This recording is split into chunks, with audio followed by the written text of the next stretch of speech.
What's going on, everybody? We are back for another episode of an Algorand Ecosystem update. What's good? Yo, what's good? Nothing much. Enjoying this great Earth Day Eve. Getting Earth Day ready for some Eve. craziness to Great happen Eve. tonight, hopefully. Yeah, how are you guys celebrating this fine Earth Day Eve? I'll probably be at the pool, honestly. Yeah, I'm still celebrating 420. Oh, that's why you woke up late. Yes. Yeah. Fair enough. Yeah, I'm a little jealous, David. It's the next 10 days I just checked. We have like a high of like 55, and that's probably gonna last like a couple hours each day. You know what I mean? And some days colder than that. So I can't wait for it to be warm around here again. Yeah, me and my wife and some friends were at a little island or a little natural preserve yesterday for like 5 hours, just chilling on the beach. Nice. Like 4 manatees swam right by us, a dolphin, some rays. It's a lot of fun down here in Florida. The weather's nice all year round. I mean, it's almost getting to the point where it's gonna start getting really hot and humid. But right now, it's like I feel like this perfect spot where it's hot, but it's actually not super humid yet until the rainy season comes, and then it's like you don't go outside from the times of like 11:30 to like 7 o'clock. Not really. It's not that bad, but some people here think it's that bad. I don't care because I'm from Kentucky, and Kentucky it's humid as hell as well. So the humidity doesn't bother me as much. Yeah, so what's up? What's up, everybody in the comments? I'm seeing a couple comments roll through right now. Anybody else that has anything that you want us to discuss, any questions, hit us up in those comments. But I do want to touch on this right here. IE is saying Anote Music has an app, a marketplace, and is already sending out royalty payments and is mirroring transactions on the Algo mainnet, which is 100% true. And for those that haven't checked it out yet, I just had an interview with the CEO either yesterday or the day before. It was a fantastic discussion.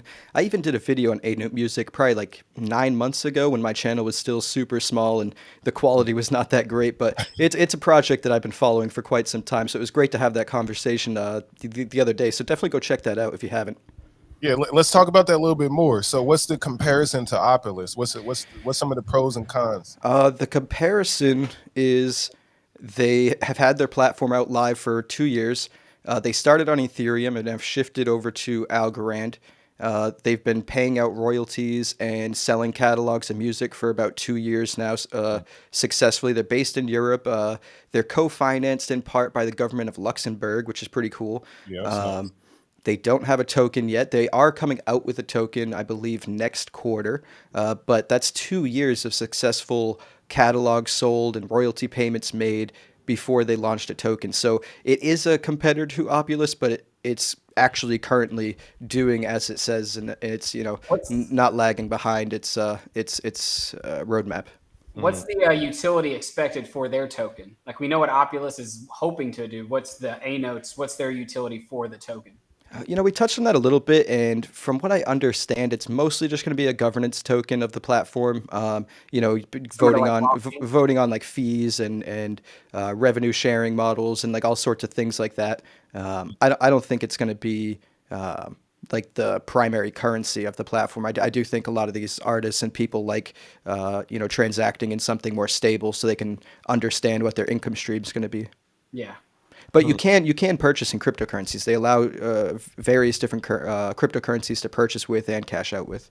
Yeah, that is interesting, especially to see that obviously there's many other projects other than just Opulus as well on other chains that are building these, NFTs. Obviously, Opulus touts that it's the only one trying to do the security-backed NFT, which, maybe that is reason for it taking longer than others to actually get these projects out. But I do agree it'll be nice once people who've invested in it can actually see those returns, see the royalties that they are earning. I think that will give at least confidence behind, what the project's looking to do, that there is something coming.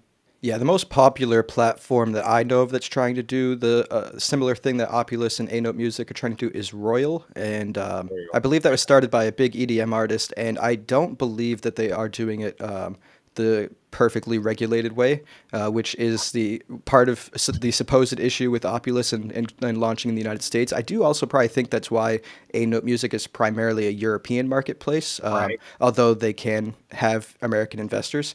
But I do think they're based out of Europe for a reason.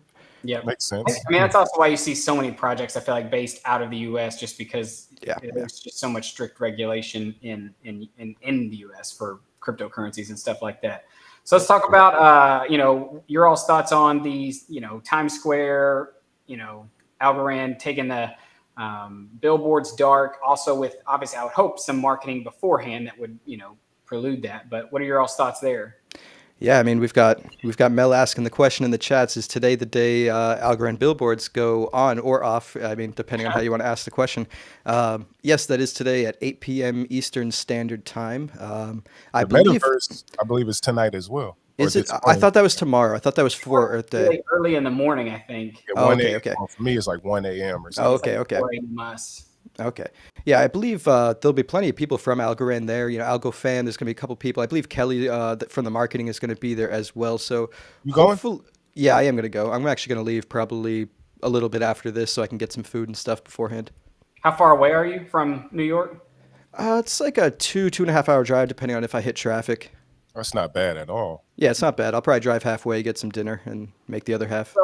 So what was your all's thoughts? Like, obviously, just on the idea of what Algorand's hoping to do there with just raising awareness for the blockchain, and then obviously some of the reactions. I saw some from I believe it was either CoinDesk or Cointelegraph, one of the two, where they had like a panel of people CoinDesk. discussing it, and the guy who moderated it or brought up the question seemed kind of neutral at first, and then immediately you had two people kind of shrugging it off, laughing it off, saying Algorand's just trying to stay relevant. What's your all's thoughts?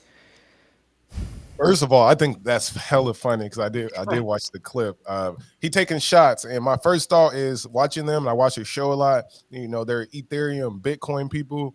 Oh If yeah. you really watch them talk about it, they almost don't understand it. Like, Well, I will so, say this: if you actually go research the guy who made the initial comment, he actually owns a mining company. yeah, Like, I I don't did know research it. exactly the extent of how big it is or any of that, but like, obviously he's against proof of stake immediately. Then, if he's a miner and he probably it's the same thing I've seen so much with Bitcoin and with Ethereum people who are just like, just I would say like Algorand maxis who are in this bubble of our idea is better than yours and whatnot. But like, you look at Ethereum and they make so much money off of the validators make so much money off of the fees, right? That the transactions cost. So obviously you're going to be behind Ethereum taking over because the higher fees get, the more money you make as a validator. And I feel like where Algorand tries to differentiate itself from that is anyone should be able to be a validator of the system. As long as they're plugged into the network, they should be able to participate in consensus. Ethereum is not that way. You have to have a certain amount of Ethereum, which I believe is 32. I always want to say 32 or 42, but I think it's 32 ETH. And if you don't have that yourself, which right now the cost, that's a ridiculous amount of money, you have to then pool your ETH with other people and hope that the major portion of that pool is honest and going to do well on your behalf, or else you could get shut off and lose your participation there.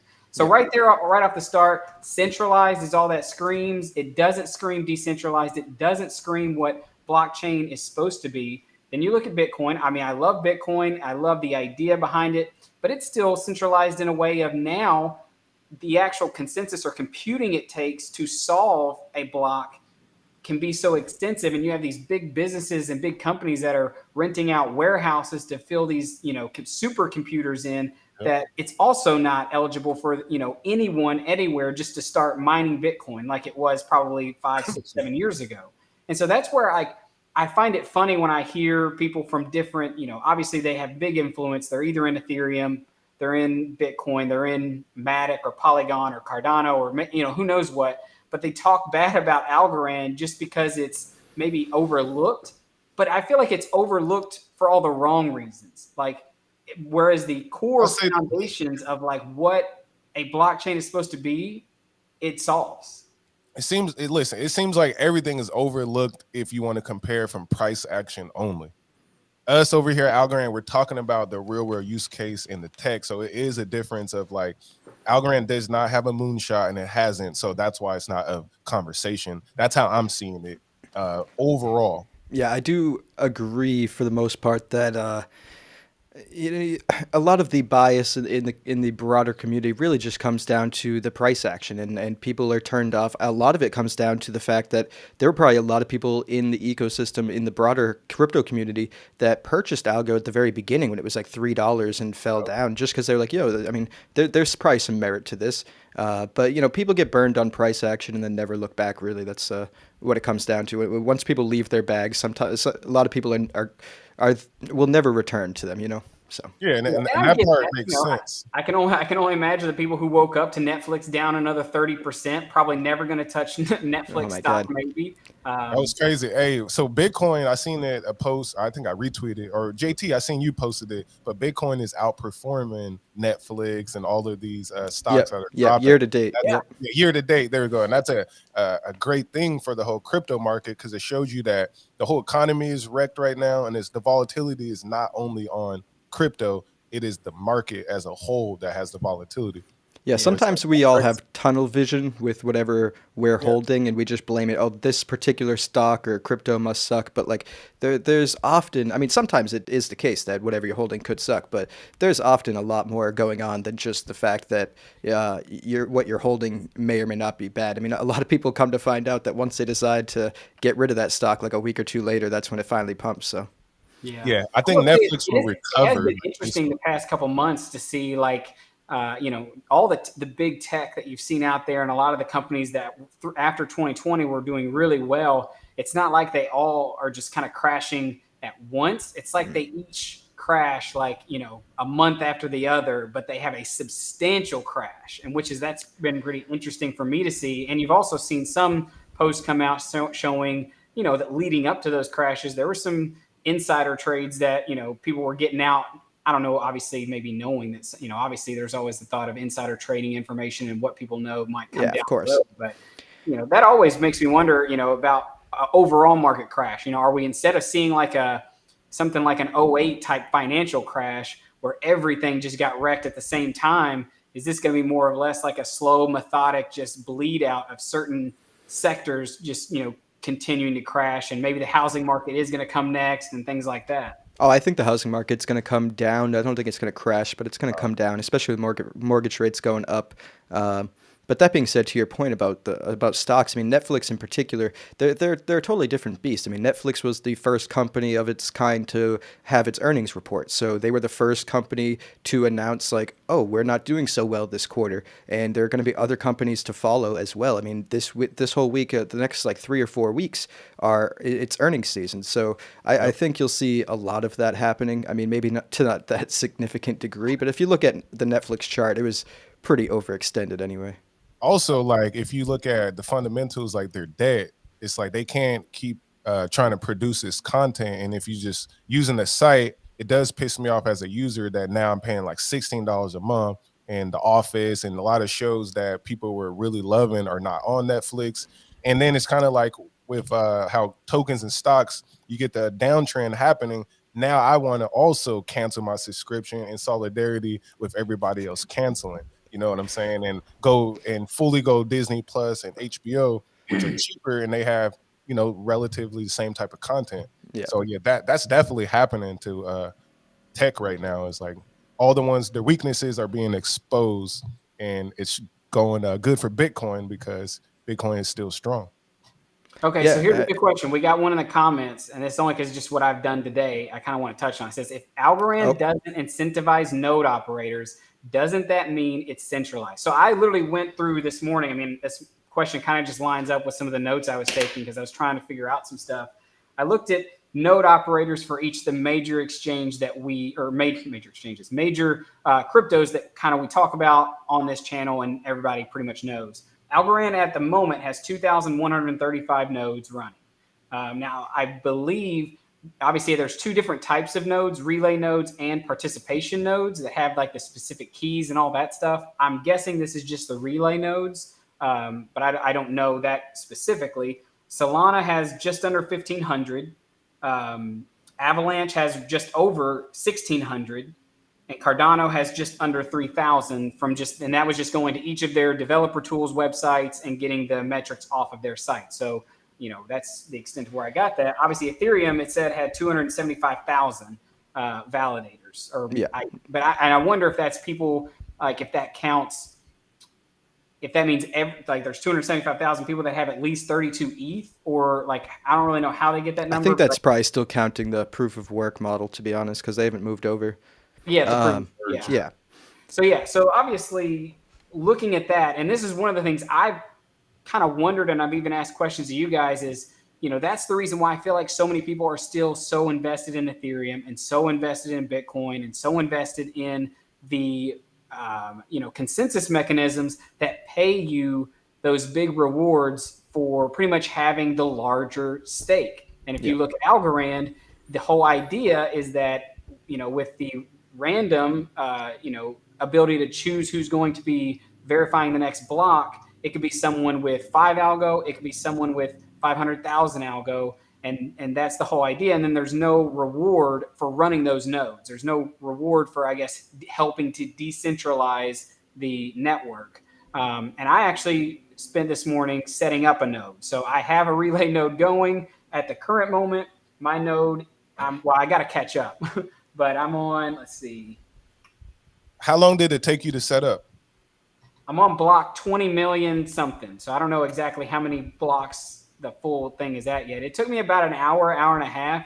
I had to actually probably like 2 hours because I had to do some updates to my to Windows, and it's kind of confusing as well because I guess it's easier if you have a Mac or if you have Linux or Linux. But I had Microsoft, so I actually had to go download something to actually be able to run Linux on. So that also added a couple extra steps. But I did see that if you have Microsoft, you might be able to use RAN Labs. I don't know if they have their own way to set up a node, but it is interesting knowing that I have a node going. But other than just, obviously letting my computer run and keeping it going, I don't know, and obviously Basically, you're saying there's no reason for you to do this. Well, see, that's where I disagree, because if you really believe in Algorand, right, and you believe in what it is trying to do, which is to decentralize the financial world, right, to make it to where anyone and everywhere, if you have access to the internet, you have access to financial services, Yep. and it doesn't matter,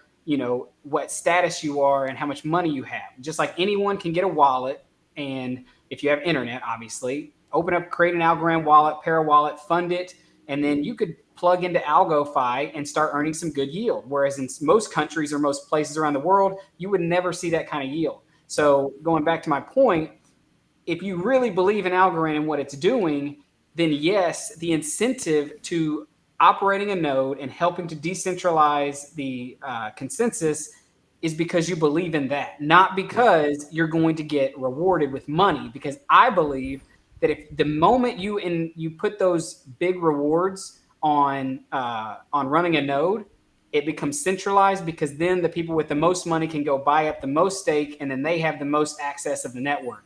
Key in point, Solana, the whales of that network own 50%. So Yeah, it's a double-edged sword. If they want to knock the network down because they don't like a transaction or they don't want to do something, it's their decision.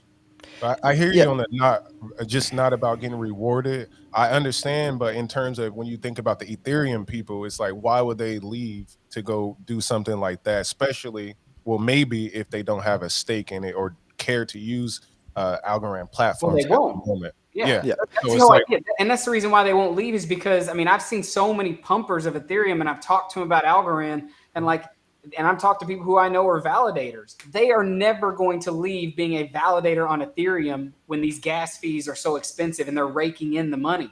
But literally, I feel like, I wasn't there at the start to hear Vitalik Buterin speak about what his goal and what his plan was for Ethereum, but I don't feel like it was so that we could leave centralized banks to create centralized blockchains to still prey on people who don't know and things like that. JP Morgan and them is like hella behind Ethereum and they support it. So like that's always a big part I see, is like what bank is supporting which blockchain matters a lot in terms of what is going to be promoted in the public. Although we also have a very high up person that was at JP Morgan as the head of the foundation. So, but I'll build on all those points. I do think that we need to somehow incentivize more node operators. But I also do agree that if you start pumping rewards out for that, you could have a huge increase in node operators, but it could just be two people running like 6,000 nodes because they're raking in all the money. So it could lead to centralization. So there is that double-edged concern where it's like, how do you walk that tightrope of incentivizing more people to run nodes without creating a more centralized structure? And I'm talking to Paul Riegel next week, the CTO of Algorand, and I'm going to ask that exact question because I think it's an important question that I really don't have a solid answer for, because we do need more decentralization, more node operators, more security of the network, but we also want to be sure we don't walk ourselves into something where we're centralizing it, because it's the opposite of what we're trying to do. And to build onto your point about Ethereum and all that, like, it's a totally valid point, but incentivizing node operators shouldn't be something that we're doing to bring people over from other networks. It should just be what we're doing to decentralize the network and secure it. It shouldn't be like a gimmick to get money to flow over here. You know what I mean? It should just be done for the right reasons. But it is a tightrope to walk. So we'll see. Yeah, and when you talk to the CTO, got to talk about these ghost chains or these like co-chains. Co-chains. Yeah, and I would suggest that look at some of the stuff because your board was talking about, and bring some of those things up. He always got good info, and yeah, certainly. I mean, he's done a couple interviews too. I mean, I'm trying to watch them all. He's got one from like 2 years ago, and Silvio's on it as well. They talk about code chains. So I'm going to try to be well prepared for it, but I do think some solid answers on one thing I'm actually really curious about is how the main chain knows that assets exist on these code chains and vice versa, because once they're brought to the main chain, they're able to transact. But like, how do they know they exist? Which is a very interesting concept. But yeah, I would go for it. Thinking crypto, he actually had an interview with Paul Riegel like a couple weeks ago. Like, well, I think it was the end of March, so like maybe 3 or 4 weeks ago. So maybe go check out that as well, just so you kind of see some of the questions that guy asked him. And then, did I say his name wrong or something? No. So I was laughing at the comment. They're hella funny. Ending racism with these streams: a black guy, white guy, and a Mexican. Davis Mexican. Probably me. I look like a Mexican when I was like in middle school. I'm not even gonna lie. People literally thought I was. Someone else I know called you a Puerto Rican too. Hey, maybe it's just. Well, I will say I do live in Florida, so maybe. Yeah, you're just getting that tan, dude. Good tan I got going on. Sorry, JT. David was Oh man, no, it's good. It's good. Does my NFT make me look that way too? I might have to hit that one. Like a Puerto Rican or Dominican or some Hilarious. Okay. But no, in all seriousness, even going back to, kind of like the whole node situation, that's one of the things I've been studying it all this morning is like decentralization. Like, I've watched like 3 interviews of Silvio McCauley in different times. Like, one was 2 years ago, one was a year ago, one was like 3 months ago.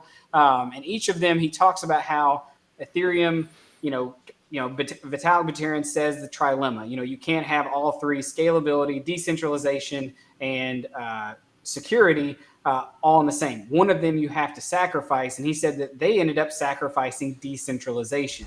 They did scalability. Well, I mean, that's what the sacrifice truly was. Yeah, I guess that's true, and because they do source out a lot of that to layer 2s like Polygon and stuff like that help boost that. But I still think it's also they sacrifice decentralization because of putting that stipulation into becoming a validator of the network and having to have.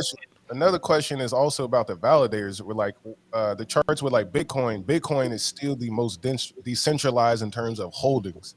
And Algorand right now still isn't. Cardano, I believe, still isn't. And neither is Solana, if I'm correct. But I know you're talking about just the holders of the token themselves, right? So okay, that's one part of it. It's like the money is not concentrated with Bitcoin, and it's still, and you can, since it's open source, like we talked about earlier, you can, if you can get your hands on a miner, you can still mine.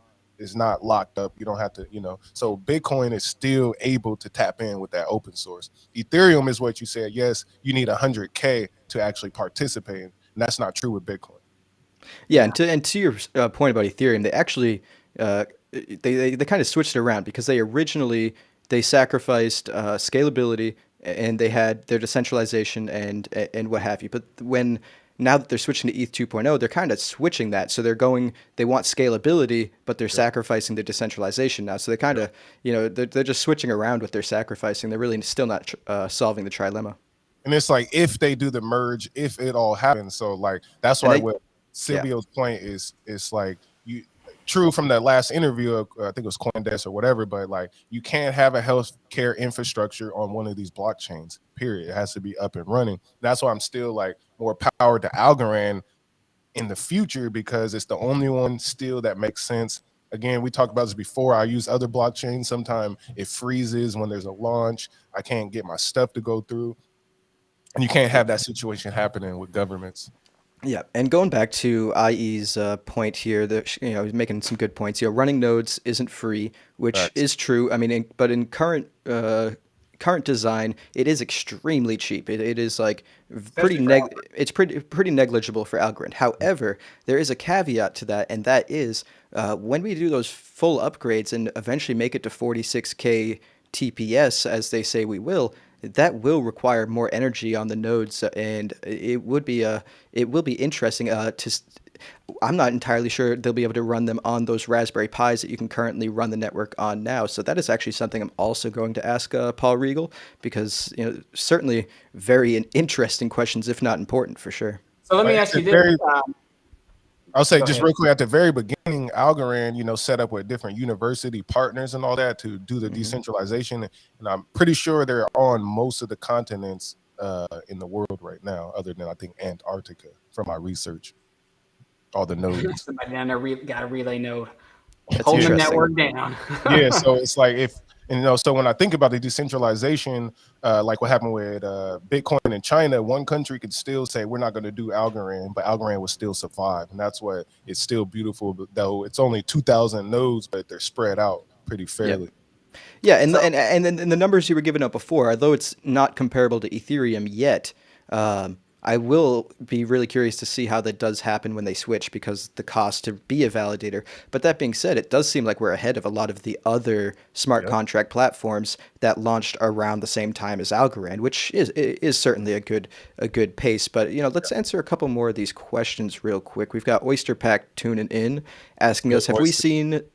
have we seen the Fleet Elite NFT launch on Algo Gems? And I believe these are the NFTs for AlgoDAO, in which say you bought an NFT for like $500, you would eventually be airdropped $500 worth of the ADAO token when the token launch happens. So it's kind of like a weird pre-sale way to get into the token, if I'm not mistaken. I mean, correct me if I'm wrong if you're still in the chats. Other than that, I really haven't put as much time into it as I really should have. I've just been so busy this month with everything going on that I have been slacking on my AlgoDAO information. I know they're about to launch their token like any day now. Yeah, I'm gonna have them on my show next Friday. We had to reschedule. So yeah, make sure that everyone who's tapping in, send me some questions, and then we're gonna get those answered. like I said, did any of us get into the cosmic? What is it called? Cosmic Cosmic COA. Champs. Yeah, whatever their Cosmic Champs token is, I'm I not did. sure. I did But that was not, it. but I do know that their video I did with them a few days ago is dropping today at 3 p.m. Pacific Standard. So make sure y'all tap in. But as of new token launches, no, I'm not hopping in anything new right now. I've been burnt. Yeah, how do you feel about the project in general? Um, What was your impression after talking to them? I'll say this because I've been Alchemon fanboying basically. It's another. So for me, I like projects that, yes, this is a fun one. It's only fun to me, but when I compare it to projects like Wayru, it has a real world utility. So for fun, I would say, yeah, Cosmic Champs is probably going to be cool, but I'm not too into just fun stuff. And I already kind of like Alchemon's the fun one that I like.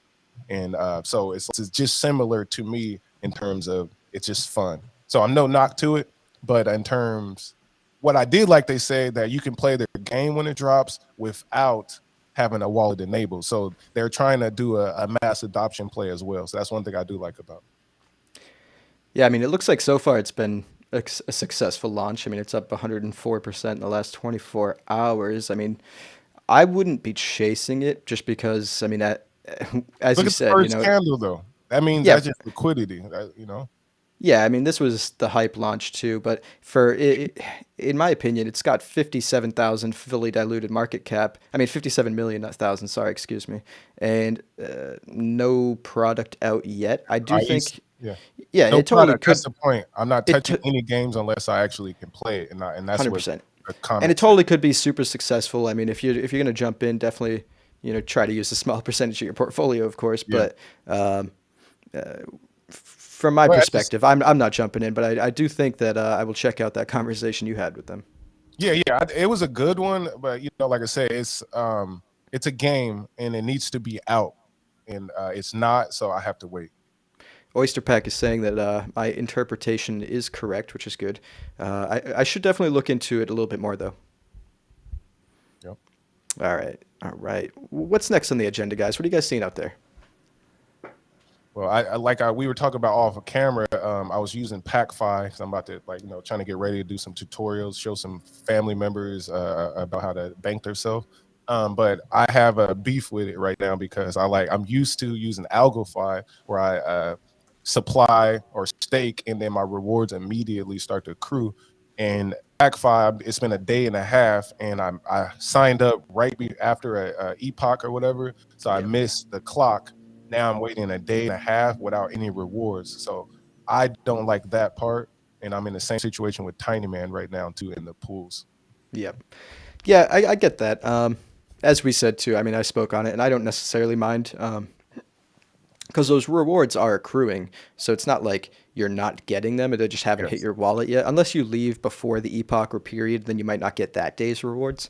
But as we said too, like I don't really mind too much because if I get one transaction a day, or in Tiny Man's case, one transaction a week in the pool that I'm in, I'm okay with that. Kind of, it's like a lump sum that week, and way less transactions to take count of if you're trying to do your taxes the right way. Yeah. And I do understand why the Tiny Man thing, why they're doing it. They want to make sure people are locking in liquidity without actually locking the liquidity. Yeah, yeah, I get it because it incentivizes people to actually like be in there more than just like a couple minutes to milk those Mhm. rewards that might be Yeah. there that second. Yeah. Yeah. Like I used to do on Yieldly. Yeah, yeah, you just get in as soon as it launches and get out as soon as it dries up a little bit.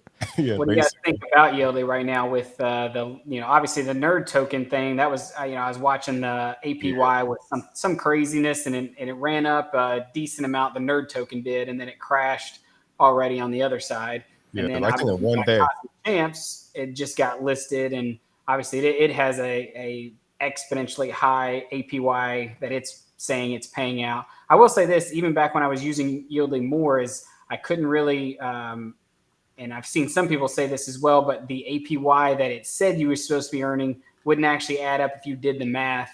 I used to do it all the time. Most of the time they missed.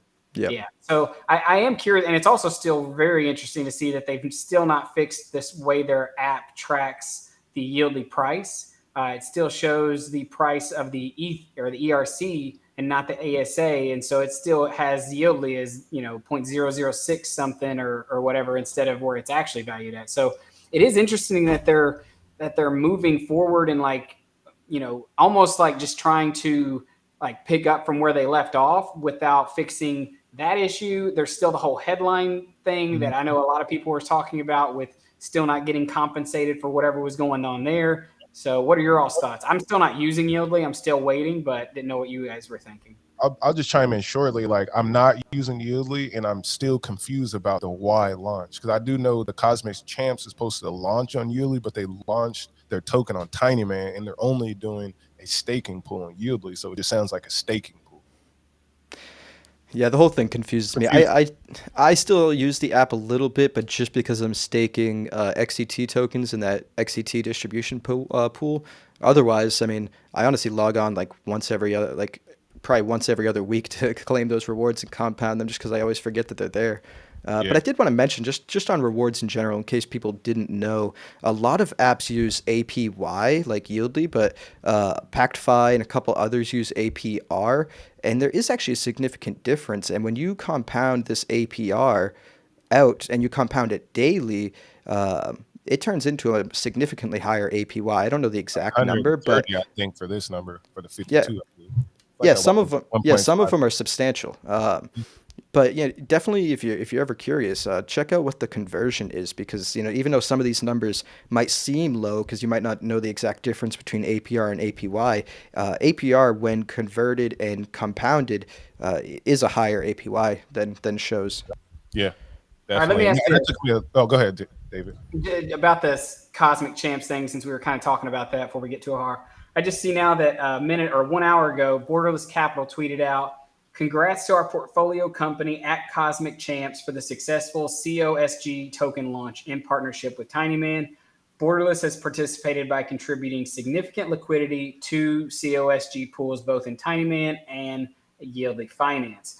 What is your all's thoughts? Obviously now that I've been in the whole Algorand ecosystem, I had a certain view on some of the VC guys before. I feel like my view is somewhat changing. Just do you guys feel like they're using their status to, at any point, just almost fun line their pockets? I mean, I know this is a thought with VCs everywhere that they're going to do these things, but like this is a project, just like we kind of discussed, it has nothing out yet. Like there are plenty of people, Alchemon, Fractal Monsters, there are plenty of developers out here who are building things on the Algorand ecosystem for the Algorand community and plugged into the Algorand community. And then you have this other side of it that's just like, hey, we got Borderless on our side, so that means we're legit and you should go invest in us. And hey, look, they're tweeting about us, so that means we're even more legit, so pour all your money into it.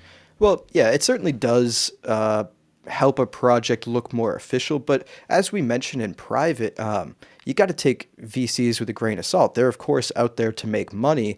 And, as we mentioned, it's a numbers game to them. So they might see 50 projects that they think are decent and invest in all of them, knowing that maybe 5% of them are going to actually do well and the other 95% are going to fail. Right, So, and I get that from a VC's mindset of just trying. It's a numbers game and just dump put as much money in as many. It's like Arrington XRP. Like, dude's Yeah, not in just Algorand. Dude's in so every many different ecosystems, and he's spreading his money so far out that he's almost guaranteed to win big.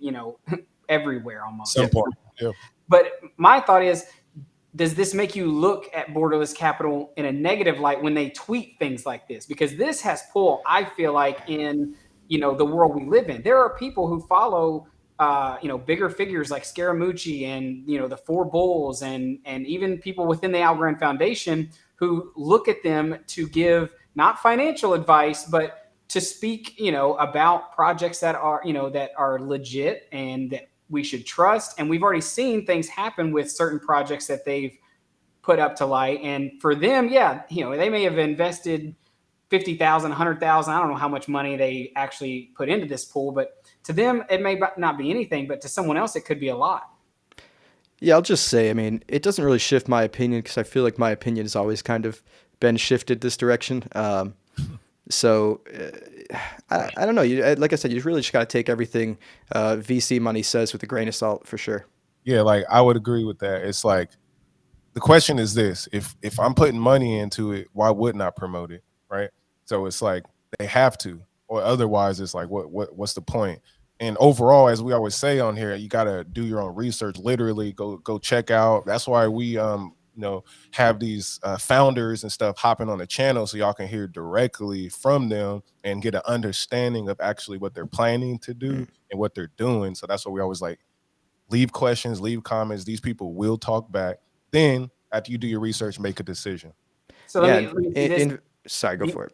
do you guys think that as regulation comes more into the crypto space, that we'll see less and less of this?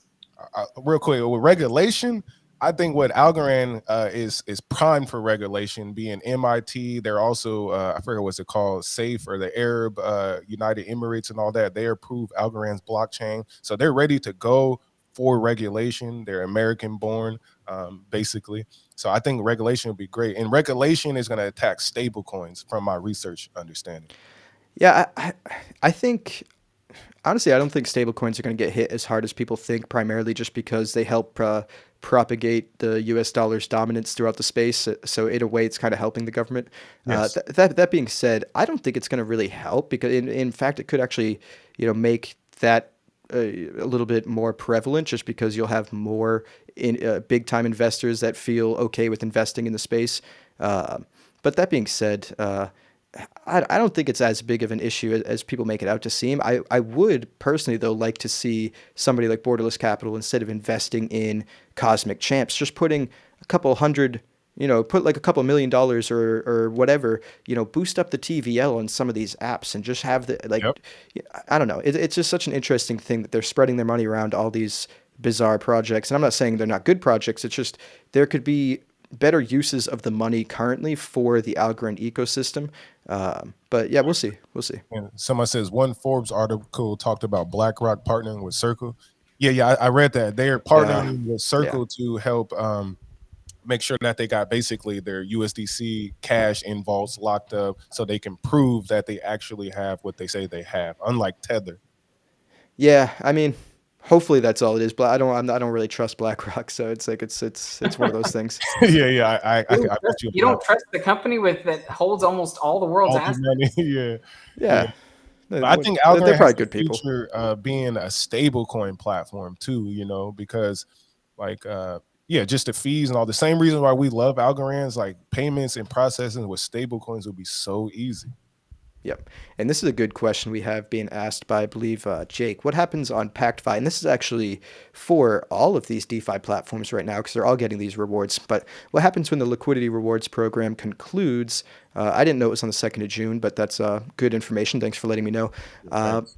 That's a good question. And it's a really wait and see type of environment. I guess the hope is that by then there'll be enough growth on the network that a lot of just the volume in general for the transaction fees will begin to make up for those rewards. With volume being so low, that means there's low transactions, and LPs make money from transaction fees. So the only way to negate that effect is to boost up volume, and hopefully we do that in time. I think the big worry you have to worry about is if Algorand trades in this range that we're in right now until something like that. Mm. And you have to think that's very close to when governance would be ending. I mean, I feel like if we're still sitting around 67 cents, we may end up falling through. I mean, that's just the reality, because if the transactions are going down and and rewards that the Algorand Foundation is kind of pumped into the DeFi area are drying up, I mean, They're gonna have to pump why, more. fingers crossed, this marketing that they're planning, obviously not just the Times Square thing that's happening tonight, but Stacey Warden tweeted out earlier this month that they're unleashing a lot of marketing, and there's going to be, I would assume, ongoing marketing that's going to continue to bring Algorand into the limelight. And then you have the transactions upgrade, the finality upgrade, state proofs with the Falcon keys, and it being post quantum secure. I mean, there are many things that could start to bring Algorand into a better light. But I still think it comes back to the fact that there's not much money to be made. Like, you can make more money on Ethereum, you can make more money in Bitcoin if you're a whale. Like, that's just how it is. Unless you're the VCs who are, putting liquidity in, getting a COSG at a fraction of what they're about to list on, and it runs, 1,000%, you sell and you take your liquidity, and then you just made a quick buck. I mean, that's obviously a way in which many people are making money in Algorand, and that's by ASAs. But as far as just the holding algo, I mean, the rewards for governance this period are what? 7-6%. Yeah, 7-8% maybe at the highest. And that's obviously now more people could fall out and it could go up, but that's not much when you think about how much people are making on other chains. And this is one of the questions I was going to ask you guys earlier. What do you guys think about, with governance and us being able to vote as we get closer to 2030 and, there's less algos in supply? Do you guys think that the foundation would propose, or the ex-govs maybe at that point would propose a way in which holders or stakers of algo do make more money in fees and things like that? I don't know. I mean, I'm sure that could potentially happen in the vote. But I actually kind of lean in the direction of agreeing with IE here. It's just like I said, it's still a tightrope to walk with. You don't want to centralize the network. But I actually threw out this idea recently. You know, concept scrap governance rewards altogether and use algo to bring back either participation rewards and node operator incentives. And I'm okay with not even having participation rewards, but Yeah. node operator incentives is a big deal. And I will say, I don't even know if I'm supposed to say this publicly, but I actually made this right after my conversation with Michael Cotton of AlgoMint, and this is also something that he wanted me to ask Paul Regal and people of the foundation, like how can we further incentivize node operators? And yeah, he does have a similar idea as well, but I don't want to put words in his mouth. I'm not even sure if I should really be Oh, talking about it too much, but I was watching that. I'll put words in my mouth. I'm like, yes. well, we Move spoke rewards. privately about the node Oh, operators well, afterwards. That's why I was saying, yeah. oh, I was like, shit, because I was watching. Like, now I Yeah, tapped into your computer. I was listening. Yeah. I'm like, I agree with what I did here. Is like, yeah, they got to move the rewards around Mm. to like what David said earlier. We need more decentralization because you think about 2,000 is not a lot. I need 100,000, nodes around the world. It's a lot. I mean, like I said, when I compared every other list, you take away Ethereum, and technically right now Algorand is in second place. Second place. It's good, Okay, but Behind we Solana. want to be the best. Yeah, it's Yeah. number one.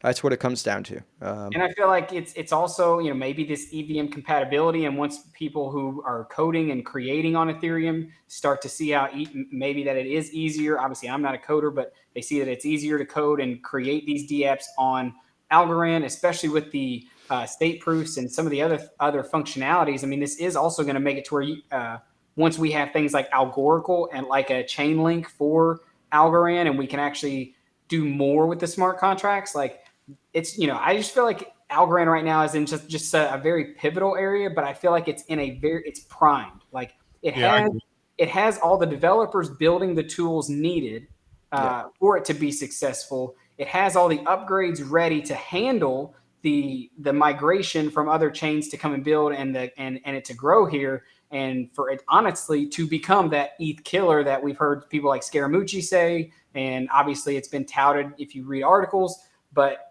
at the same time, it could go really bad if things don't play out the way they need to. Yeah, from everybody I've spoken to, what the ecosystem needs is being built. So like patience is key. This is really the best time to be accumulating when everybody is so bearish. That's usually a sign that you should probably be buying and not freaking out and selling. But to your earlier point, it kind of lines up with this question that we had earlier in the stream, which is what is the minimum skills needed to get into blockchain development, and especially related to Algorand. I'm sure learning to code is a great skill, but I will say hit up Reach. Go to Reach Lang and try to learn through them. And if you don't know what Reach is, message one of us and I will direct you to Reach or even the CEO of Reach, and certainly put you in the direction to help you learn, because all the information is there. I'm not particularly a technical guy. I'm more of an analysis guy, a numbers guy, economics guy. But I could certainly help point you into the right direction, and I'm sure either of these two fellas could too. Yeah, I tried. I went over to Reach. I had the epiphany one night. I was like, you know what? It can't be that hard to start learning how to code and learn these things. Like if I just give it a shot, I'll try. I reached out to Chris Swinner. He sent me an article about understanding JavaScript. So this isn't even like, coding on Algorand and Teal and all the stuff that they do, but it's just JavaScript. Man, I had never been so confused in my life reading the first chapter. So I think it does take a certain mind to understand certain topics, but I feel like if you're young enough and you apply yourself, it's definitely something that's doable. And with the world ever evolving towards tech and towards programming, like it's going to be the job that's going to be in most demand in the future. Yeah. Coding, and right.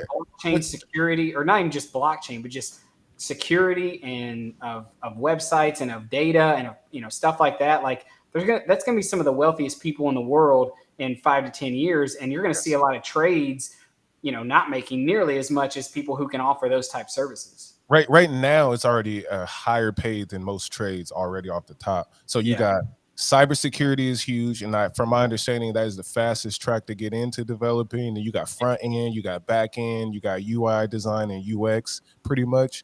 And so you would essentially have to pick one of these ways to get in. That'll be the fastest track. Otherwise, you're going to try to learn everything. And there are about 5 or 6 languages. So like what JT said, I would figure out which one Algorand uses if that's what you want to build on, and then pick UI, front end, back end, cybersecurity, or design. It's like about 5, 6 components.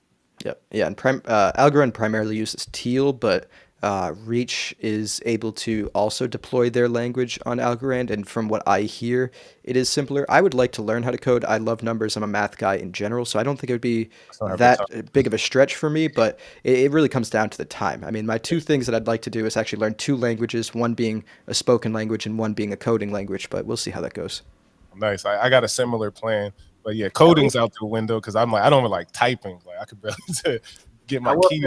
I was able to set up a relay node which had some coding, but obviously I had help and watched a couple of different videos, and then also read the developer's tool. So it's definitely hey, that's how it starts. That's how it starts. Question for y'all. We talking about Reach. What is up with Humble Swap? From everything I've read, they are working through a re-audit currently and are waiting for that. And didn't they write it Reach? That's not a good look. Yeah, no, yeah. I'm like, what the fuck? Like you. Well, to be fair, nothing bad actually did happen, so that's good.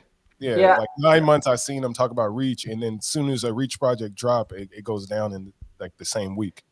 Yeah. Well, I think obviously it was good that it went down, just because it obviously saved people from an exploit and even bigger issue. But I feel like with what Chris is hoping to do at Reach, and just with projects that build on it, is make it, in his words, 100, 1,000 times easier to code and program. Whereas he told me in our interview, I think if you try to code on Solidity, which is the main one for Ethereum, it's thousands of lines of code for certain things. And that's and I don't even know how basic of a smart contract that may be. And just like we saw with Smilecoin, saying that their SDK and their thing is only 10 lines of code, I think that's also what Reach is trying to do, where it takes something that would be so extensive and makes it so simple where you can literally just plug and play and create some of the most complicated things in a much shorter time frame and know that it's secure. But I feel like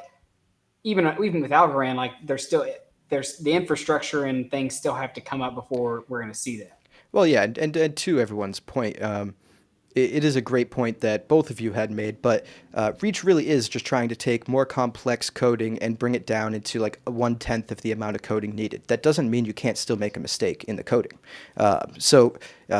They made a mistake in their coding when they launched Humble Swap, but that amount of coding was would have been 10x more what they needed to launch it if they didn't do it through Reach. So they made their workload easier, but they still made a mistake. You know what I mean? So it's like, I don't know, and mistakes happen, and that's part of the reason audits exist in the space. I hope more auditors exist because one, audits are so expensive that in the space currently that people go and get one audit, and if the auditor says it's good, they go in and say it's good, and we roll with that. But if there's more competition in the space and there are more auditors and the price came down substantially, these DeFi apps could go get 2, 3, 4, 5 different audits without it breaking the bank, and then have more assurance than just having one set of eyes on it. That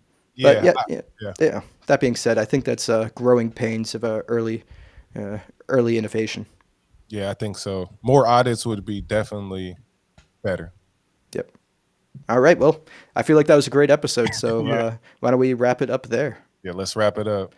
All right. I appreciate everyone. Hopefully by the time we come back together, my node will be all the way caught up to the current block that Algorand's on. Yeah, keep us updated with that. Cross check what the block is on Algo Explorer, just so you know how far off you are.